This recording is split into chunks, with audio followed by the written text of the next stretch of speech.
পাকিস্তানের গণমাধ্যমগুলোতে ইমরান খানের সংবাদে হঠাৎ নিষেধাজ্ঞা, তার নাম উচ্চারণ বা ছবি প্রকাশও হচ্ছে না। আমদানির অনুমতি দেওয়ার পরপরই পড়তির দিকে পেঁয়াজের দাম, খাতুনগঞ্জে কেজিতে কমে গেছে 20 থেকে 30 টাকা। দেখছিলেন সংবাদ শিরোনাম, এবার বিস্তারিত। অসহ্য গরম ও তীব্র বিদ্যুৎ সংকটের মধ্যেই চালু 3 বছরের মাথায় দেশের বৃহত্তম পায়রা তাপবিদ্যুৎ কেন্দ্র বন্ধের একদিন পেরিয়ে গেল। এতে আরও অসহনীয় হয়ে উঠেছে দেশের লোডশেডিং পরিস্থিতি। তবে সংশ্লিষ্টরা আশা করছেন 3 সপ্তাহ পর ফের চালু হতে পারে পায়রা বিদ্যুৎ কেন্দ্রটি। বিদ্যুৎ কেন্দ্রটি পুরোদমে চালাতে গড়ে প্রতিদিন 12,000 টন কয়লা দরকার হয়। এর পুরোটাই ইন্দোনেশিয়া থেকে আমদানি করা হচ্ছিল, কিন্তু ডলার সংকট গত 6 মাসে কয়লার বিল বকেয়া পড়ে যায়। কর্তৃপক্ষ জানিয়েছে জরুরি ভিত্তিতে কয়লা আনতে $100 মিলিয়ন সংস্থান দরকার হয়। কয়লা সংকটে গত 25শে মে বিদ্যুৎ কেন্দ্রটির একটি ইউনিট বন্ধ হলেও অবশিষ্ট ইউনিটটি চালু ছিল। সোমবার দুপুর 12টা থেকে পুরোপুরি বন্ধ হয়ে যায় উৎপাদন। 1320 মেগাওয়াটের পায়রা তাপ বিদ্যুৎ কেন্দ্রটি বরিশাল, খুলনা ও ঢাকার বেশ কিছু অংশে বিদ্যুতের নির্ভরযোগ্য উৎস ছিল। এই বিদ্যুৎ কেন্দ্রের জ্বালানি হিসেবে প্রয়োজনীয় কয়লা আমদানি করতে আরও অন্তত 20 থেকে 25 দিন সময় লাগতে পারে বলে জানিয়েছে বিদ্যুৎ, জ্বালানি ও খনিজ সম্পদ প্রতিমন্ত্রী নসরুল হামিদ। সরকারি হিসেবেই দেশে দিনে 2.5 থেকে 3,000 মেগাওয়াটের বেশি লোডশেডিং করতে হচ্ছে। পেঁয়াজ আমদানির অনুমতি দেওয়ার পরপরই পড়তির দিকে দেখা যায় পেঁয়াজের দাম। চট্টগ্রামের খাতুনগঞ্জে দেশি পেঁয়াজের কেজি প্রতি দর কমেছে 20 থেকে 30 টাকা, যদিও খুচরা বাজারে বিক্রি হচ্ছে আগের দামই। বেশি দামে কেনা পেঁয়াজ বিক্রি শেষ হলেই খুচরায় প্রভাব পড়বে বলে জানিয়েছে দোকানিরা। চট্টগ্রাম থেকে নাসির উদ্দিনের রিপোর্ট, ক্যামেরায় ছিলেন আলী আকবর। বাজারে ধারাবাহিকভাবে বাড়ছিল পেঁয়াজের দাম। 1 মাসের ব্যবধানে কেজিতে বেড়ে যায় 40 থেকে 50 টাকা। এ পরিস্থিতিতে সোমবার থেকে পেঁয়াজ আমদানির অনুমতি দেওয়া হয়। এরপরই পাইকারি বাজারে পণ্যটির দাম কমতে শুরু করে। চট্টগ্রামের খাতুনগঞ্জে পাইকারি বাজারে সোমবার কেজিতে কমেছে অন্তত 20 থেকে 30 টাকা। আমদানি শুরু হলে দাম আরও কমবে বলে মনে করছেন বিক্রেতারা।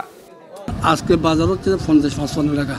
তার কারণ হচ্ছে যে ওই বাজারে পেঁয়াজ আসার যে একটা কথা হচ্ছে, যদি পেঁয়াজ আসে এই কথাটা শুনে বাজার কমে গেছে। ইন্ডিয়ান মালটা বাংলাদেশে দিচ্ছে বলে দেশের মালটা রেটটা দ্রুত কমে গেছে। দ্রুত কমে যাওয়ার কারণে আজকে আমরা 1 কেজি মাল 65 টাকা 60 টাকার উপরে বেচতে পারতেছি না। ইন্ডিয়ান মালটা এখানে আমাদের বেশি চলে। বড় বড় যেগুলি মোকাম আছে, আপনার ঢাকা বলেন, চিটাং বলেন, ফেনী বলেন, চৌমুনি বলেন, ওই সমস্ত সিলেট বলেন, ওই সমস্ত মোকাম ইন্ডিয়ান মালটাই বেশি চলে। এদিকে পাইকারিতে দাম কমলেও খুচরায় পেঁয়াজ বিক্রি হচ্ছে আগের দামেই। বেশি দামে কেনা বলেই বেশি দরে বিক্রি করছেন বলে দাবি দোকানীদের। যদি মার্কেটে পেঁয়াজের দাম কমে যায় তাহলে আমরা কমে বেচতে হইব। বেশি কিনছে এটা লস। 80 টাকা কিনছে, 85 টাকা বেশি, 90 টাকা বেশি। এখন কিছু কমিয়েছে, 75 টাকা বেশি। 100 টাকা, 95 টাকা, 90 টাকা বেচা হয়েছে। আজকে কয়েকদিনই, গত 1 সপ্তাহ যাবত এইভাবে বেচা হয়েছে। ইন্ডিয়ান পেঁয়াজটা আপনার 40 টাকা বা 50 টাকা, বেশি হলে 50 টাকার মধ্যে থাকবে। তো ওটার জন্য যায় বেশি কিনা, একটু ঠান্ডা বর্তমানে। গত মাসের এ সময়ে পেঁয়াজ বিক্রি হয়েছিল 50 থেকে 55 টাকা কেজি দরে। সেই হিসেবে 1 মাসের ব্যবধানে পেঁয়াজের দাম প্রতি কেজিতে বেড়েছে 40 থেকে 50 টাকা। আর গত বছর এই সময়ে পেঁয়াজের দর ছিল 35 থেকে 40 টাকা। দেশে বছরে পেঁয়াজের চাহিদা 26 থেকে 28 লাখ টন। গত 2020-21 অর্থ বছরে দেশে 22,64,000 টন পেঁয়াজ উৎপাদন হয়েছে, যা চাহিদার প্রায় 80%। বাকি 20% চাহিদা মেটানো হয় আমদানি করা পেঁয়াজ দিয়ে। আর তাই সরকারের পেঁয়াজ আমদানি বন্ধ ঘোষণার প্রভাব পড়েছিল বাজারে। কেজি প্রতি কিনতে হয়েছে 100 টাকা পর্যন্ত। Banglavision news desk.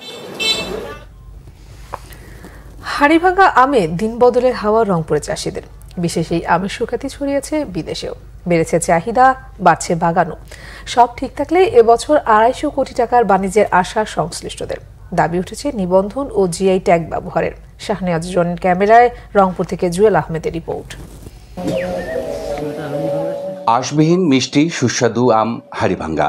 রংপুরের গাছে গাছে এখন এই আম শোভা পাচ্ছে। হাড়িভাঙ্গার জন্ম মিঠাপুকুর। প্রান্তিক জনপদ থেকে এই আমের বাণিজ্যিক চাষ ছড়িয়েছে বিস্তীর্ণ এলাকায়। দেশের সীমানা পেরিয়ে হাড়িভাঙ্গার সুনাম ও কদর এখন বিশ্ব পরিমণ্ডলে। লাভবান হচ্ছেন কৃষকরা। দাবি উঠেছে জিআই নিবন্ধনের। সরকার যদি আমাদেরকে লোনের ব্যবস্থাটা করে দিত, আর আমরা বৈদেশিক যদি পরিবহনের যদি একটা ব্যবস্থা করে দিত, তাহলে আমরা ভালোভাবে আরো উপকৃত হতে পারতাম। প্রায় 24 বছর থেকে আমরা ভোগাচ্ছি হাড়িভাঙ্গা আম নিয়ে।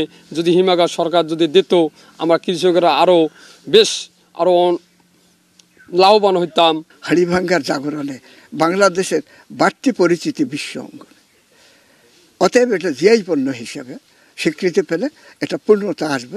আশা করি যে 20 টাকা বিক্রি করতে পারবো, কিন্তু আমাদের আমটা যদি সরাসরি রংপুর থেকে বিদেশে রপ্তানি হইতো, আমরা আরও লাভবান হইতাম।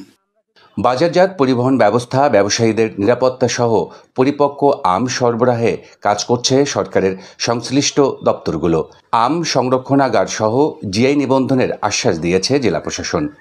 সংরক্ষণাগারের কথা আমরা জানলাম, এটি কিভাবে করা যায়, আমাদের আগ্রহী কেউ আছেন কিনা। এখানে যেহেতু এখানে ব্যাপক উৎপাদন হয় এবং যেহেতু এটি সংরক্ষণের সময়কালও খুবই কম, তাদের ব্যবসায় লস না হয় সেই জন্য কৃষকদেরকে বাজার সংযোগের জন্য আমরা সারা বাংলাদেশের ব্যবসায়ীদের তালিকা অলরেডি লিফলেট তৈরি করেছি এবং এটা কৃষকদের মাঝে বিতরণ করেছি। রংপুরের অর্থনীতিতে প্রতি বছর 150 থেকে 200 কোটি টাকা যোগ করছে আমাদের এই হাড়িভাঙ্গা আম। সো রংপুরের কৃষি এবং রংপুরের অর্থনীতি উভয়ই সমৃদ্ধ করছে আমাদের হাড়িভাঙ্গা আম। রংপুরের 5 জেলায় এবছর 1000 হেক্টর জমিতে এই আমের চাষ হয়েছে। উৎপাদন লক্ষ্যমাত্রা 35,000 টন। 20 জুন থেকে হাড়িভাঙ্গা আম বাজারে উঠবে। হাড়িভাঙ্গা সুমিষ্ট গন্ধ ছড়াচ্ছে চারপাশ। আর কদিন পরে গাছ পাকা আম পাওয়া যাবে বাজারে। এবারও আম বাণিজ্যের স্বপ্ন দেখছেন চাষিরা। জুয়েল আহমেদ, বাংলা ভিশন, মিঠাপুকুর, রংপুর। দর্শক, এই ছিল এখনকার মতো। পরের সংবাদ সকাল 11টায় দেখার আমন্ত্রণ রইল। এছাড়া বাংলা ভিশন সংবাদ এবং সংবাদ সংশ্লিষ্ট অনুষ্ঠান দেখতে ভিজিট করুন www.facebook.com/banglavisionnews এবং সাবস্ক্রাইব করুন youtube.com/banglavisionnews। এতক্ষণ সাথে থাকায় ধন্যবাদ সবাইকে।